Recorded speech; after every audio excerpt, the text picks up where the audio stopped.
আমি তো এখন ঘুমাইতেও মানে টেনশন লাগে। ঘুম থেকে উঠেই দেখি লাইভে আমার নাম, আমার বাবার নাম, আমার মায়ের নাম, আমার বাচ্চাদের নাম। মানে কেন আমাকে এরকম ফ্রি প্রমোশন দেওয়ার কারণটা কি? এখন তো আমরা আর কোলাবোরেশন পার্টনার না।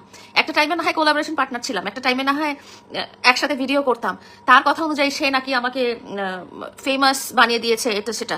তাহলে এখন কেন? এখন তো আমি তোর সাথে কোলাবোরেশন করছি না, এখন তোর সাথে আমি ভিডিও করছি না, তাহলে কেন নিজের পেজে আমার নাম নিয়ে, আমার বাবা মার নাম নিয়ে, আমার বাচ্চা কাচ্চার নাম নিয়ে কেন ভিডিও বানাতে হবে? কেন লাইভ করতে হবে?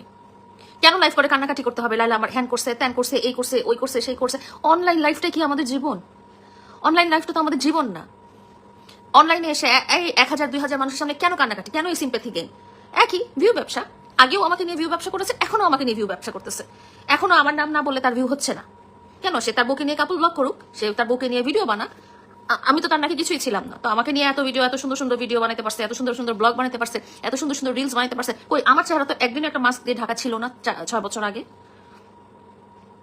আমার অনেক কিছু বলার আছে, আমার আসলে অনেক কিছু বলার আছে। আমার কেন অনেক কিছু বলার আছে আমি বলি। এই যে 4টা বছর যখন আমরা যখন একসাথে ছিলাম, হ্যাঁ, এবং 4টা বছরের পরে যখন 2টা বছর আমাদের যখন ব্রেকআপ হয়ে যায়, তখনও তো সে এই লাস্ট 1 মাসের মতো 4বার সুইসাইড অ্যাটেম্প্ট করে নাই? করছিল কি? তখনও কি তার চেহারাটা এরকম ছিল গাঞ্জাখোরের মতো, হিরোইনচির মতো? তখনই কি তার মুখে এরকম আচরের দাগ, মায়ের এগুলো ছিল? তাহলে বিয়ে করার পরে এরকম হলো কেন? বিয়ে করেছে সে তার কথা অনুযায়ী 14ই ফেব্রুয়ারি, আজকে মার্চ, মাত্র 1 মাস, 1.5 মাস ধরলাম, 1.5 মাস। হ্যাঁ, 1.5 মাসে তার চেহারাটা দেখছেন?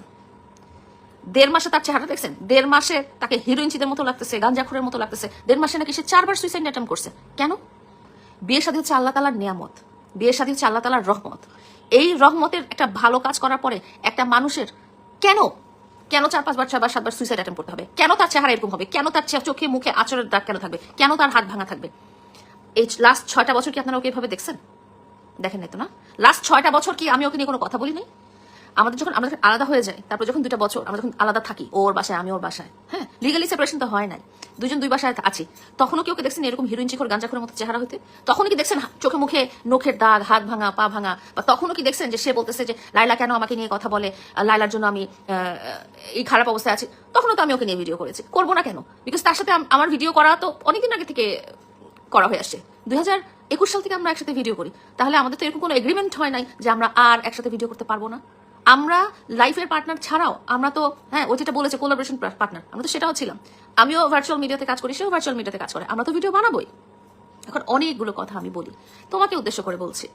তুমি একটা মানুষকে, হ্যাঁ, অনেকগুলো স্বপ্ন দেখায়, একটা মানুষের শেষ টাইমে অনেকগুলো স্বপ্ন দেখায়। তুমি, তোমার পরিবার, তোমার মা, তোমার বাবা, ভাই বোন, আত্মীয় স্বজন, বন্ধু বান্ধব, তোমার আশেপাশের সবাই মিলে ওই মানুষটাকে তার একটা খুবই মানে নাজুক একটা মোমেন্টে তার লাইফে আসছো, এসে তাকে অনেক আদর ভালোবাসা দিছো, অনেকগুলো স্বপ্ন দেখাইছো, তার সাথে 4টা বছর একসাথে পথে চলছো, এবং 4 বছর পরে যখন তোমাকে একমাত্র তোমার মায়ের খায়েশ, তোমার মায়ের ইচ্ছার ওই বাড়িটা লিখে দেওয়া হয় নাই, তখনই তুমি মাঝপথে লাথি দিয়ে চলে গেছো আরেকটা মানুষের কাছে, হ্যাঁ, আরেকজনের কাছে। এবং যাওয়ার পরে তুমি কি করছো আমি বলি। তুমি আমার কাছ থেকে ছেড়ে যাওয়ার পরে 2জন মানুষের কাছে এভাবে ছিলা, মাসুদ ভাইয়ের কাছে ছিলা এবং তোমার এখনকার স্ত্রী, তার সাথে এভাবে ছিলাম। এবং এই যাওয়ার সময় তুমি কি করেছো? যাওয়ার পর তুমি আমাকে দেখাইতা, হ্যাঁ, যে ওদের সাথে তুমি ওই সমস্ত জায়গায় যাইতা যেই সমস্ত জায়গায় আমি তোমাকে নিয়ে যেতাম।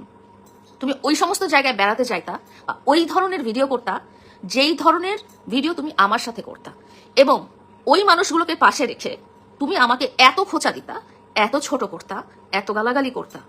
অথচ মানে তোমার ইন্টেনশনই ছিল যে লাইলাকে কষ্ট দেওয়া। লাইলা আমাকে বাড়ি দেয় নাই, লাইলা আমার মায়ের স্বপ্ন পূরণ করে বাড়িটা লিখে দেয় নাই, সেজন্য লাইলাকে আমি দেখাবো যে এই মানুষটা আমাকে বাড়ি করে দিচ্ছে, এই মানুষটা আমাকে ব্যবসা করে দিচ্ছে, এবং এই মানুষটাকে নিয়ে আমি ওই রেস্টুরেন্টে খাইতে যাব যে রেস্টুরেন্টে লাইলা আমাকে প্রতিদিন নিয়ে যেত।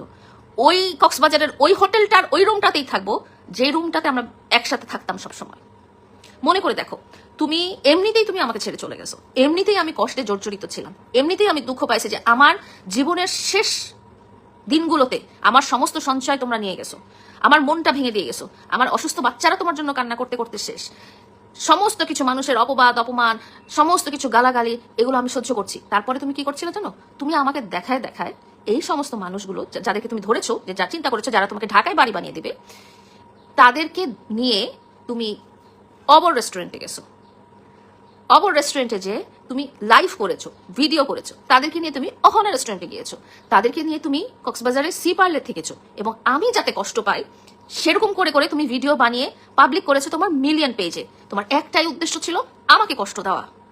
অথচ তোমার মনে এটা কিন্তু আসে নাই যে এই মেয়েটাকে আমি ছেড়ে চলে আসছি, এই মেয়েতে এমনিতেই কষ্ট আছে, এমনিতে এমনিতেই কান্না করছে, সেটা সোশ্যাল মিডিয়াতেই কান্না করে হোক, আশেপাশের মানুষের কাছে কান্না করে হোক, ব্যক্তিগতভাবে কান্না করে হোক, এই মেয়েটা এমনিতেই তোমার জন্য কাঁদছে, তাকে আমি আর কষ্ট না দেই। তোমার মাথায় সেটা ছিল না। তোমার মাথায় ছিল ও আমাকে বাড়ি দেয় নাই, ওকে আমি কষ্টে মাটিতে মিশায় ফেলে দিব একদম। এবং তুমি যখন ছেড়ে যাও তখন আমাকে একটা কথা বলছিলা, এখনো আছে তোমার মেসেজগুলো, যেহেতু আমার ফোনে আছে, এখন আমার ইনস্টাগ্রামে আছে, বলছিলা যে আগের যতজন প্রেমিকা আমার ছিল সবাইকে মাথায় তুলছিলাম তোর মতো করে, সোশ্যাল মিডিয়াতে বড় করছিলাম, তাদের আইডি বড় করে দিয়েছিলাম, ফেসবুক টিকটক আইডি বড় করে দিয়েছিলাম, যেই আমি তাদের জীবন থেকে চলে আসছি তাদেরকে আমি লাথি দিয়ে রাস্তায় নামায় ফেলে দিছি, এবং তোকেও আমি এটা করবো। তুমি আমাকে যশোরে বসে, আমরা যখন বিউটি পার্লার প্রমোশনে ছিলাম, মাসুদ ভাইয়ের সামনে বসে তুমি এই কথা শুধু বলোই নাই, তুমি আমাকে যে মেসেজও করছো সেই মেসেজও এখনো পর্যন্ত আমার কাছে আছে।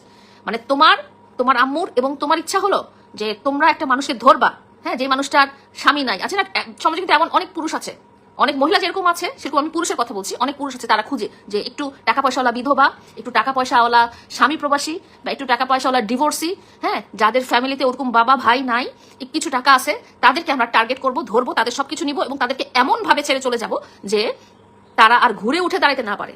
সেই কাজটা সেরকম মানুষ হচ্ছে তুমি আর তোমার আম্মু, এবং তোমরা আমাকে টার্গেট করেছো। আগের 2জনকে তো করেছো, আগের 3জনকে করেছো, 4জনকে করেছো, সেগুলো তো আমি জানি।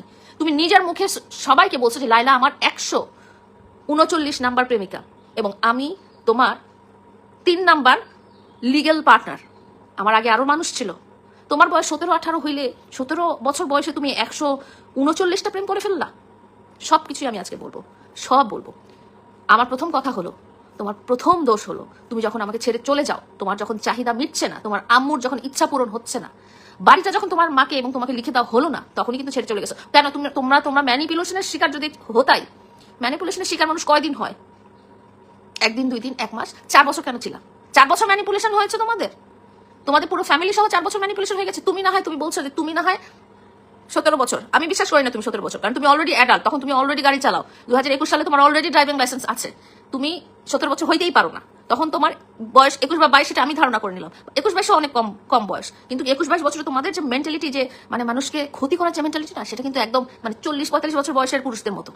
হ্যাঁ, কারণ তোমার পিছনে তো তোমার মা আছে। আপনারা দেখবেন যে সবসময় সে লাইভ করে, সবসময় সে কান্নাকাটি করে, সবসময় সে এটা করে, মাকে পাশে নিয়ে করে। কেন? তখন না হয় 17 বছর তুমি বলতেছো, হ্যাঁ, এখনো কি তুমি 17 বছর তুমি এখন মাকে নিয়ে পাশে দাঁড়ায় কথা বলবা? তুমি এখন বিয়ে করছো, তোমার মা পাশে কি করে? কারণ তোমার এইসব কুটনামি, শয়তানি বুদ্ধি যেগুলো আছে, সেগুলো শুধু তোমার একার না, তোমার মার। এরকম মা আমাদের মা হয় না, এরকম মা সাধারণ মা হয় না, এরকম মা একজন মা না, এনারা প্রতারক। 4 বছর থেকে তুমি বলতেছো, 4 বছর থেকে তোমাকে আমি ম্যানিপুলেট করে আসছি, তাই না?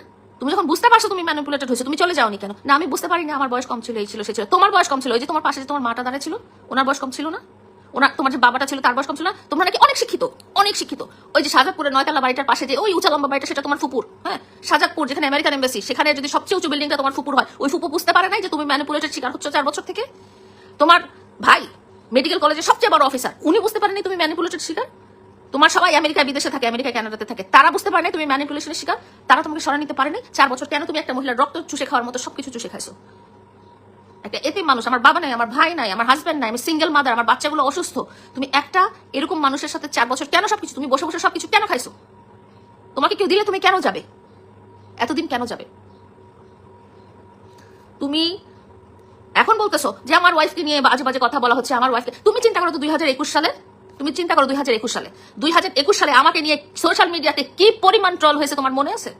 আমাকে নিয়ে বুড়া বেটি। আমি সারা জীবন, আমার বয়স তখন 46 বা 45, আমি 45 বছর বয়স পর্যন্ত পশ লাইফ লিড করেছি, আমি পশ সোসাইটিতে লিভ করেছি। সেখানে একজন টোকাইকে নিয়ে আমাকে যে পরিমাণ 2021 সাল 2022 সাল, এই 2 বছর শুধুমাত্র তুমি আমার পাশে দাঁড়ায় ভিডিও করছো দেখে সেই সময় কি পরিমাণ ট্রল হয়েছে। হাজার হাজার লক্ষ লক্ষ মিলিয়ন পেজে আমাকে নিয়ে ট্রল করা হয়েছে, এখনো করা হয়। আমি তোমার সাথে কোনো ভিউয়ের উদ্দেশ্যে আসি নাই। 2021 সালে আমি তোমার সাথে ভিডিওই করি নাই। 2022 সাল থেকে তুমি যখন আমাকে নিয়ে ভিডিও পাশে রাখি ভিডিও করা শুরু করছো, তখন থেকে মানুষের গালি, বুড়া বেটি, এই সেই বুড়া বেটি, আমি বুড়া বেটি, আমার শুনতে কোনো লজ্জা নাই। হ্যাঁ, তখন তুমি এসে এরকম একটা লাইভ করো নাই কেন যে ও আমার কোলাবোরেশন পার্টনার, ও বুড়া বেটি হোক, ও যাই হোক, ও আমার ওয়াইফ না, ও আমার কোলাবোরেশন পার্টনার, কেন তখন তুমি লাইভ করো না এরকম? কেন তুমি তখন এই লোকগুলোকে কেন বলো না? এখন কেন বলতেছো যে তোমার ওয়াইফকে নিয়ে লোকজন কথা বলতেছে, এই জন্য তোমার সংসার নষ্ট হচ্ছে? তখন আমাকে নিয়ে 2021-22 সালে আমাকে নিয়ে যে পরিমাণ গালাগালি হয়েছে, যে পরিমাণ ট্রল হয়েছে, আমি সমাজের কাছে যে পরিমাণ ছোট হয়েছি, এবং তোমার পাশে থাকার জন্য আমার পরিবার থেকে আমি যে বিচ্ছিন্ন হয়ে গেছি, আমার বন্ধু বান্ধব, আমার কর্মস্থলে, সব জায়গা থেকে যে আমি বিচ্ছিন্ন হয়ে গেছি, তারপর আমি তোমাকে ভালোবেসে তোমার পাশে ছিলাম, তোমাকে ছেড়ে যাই।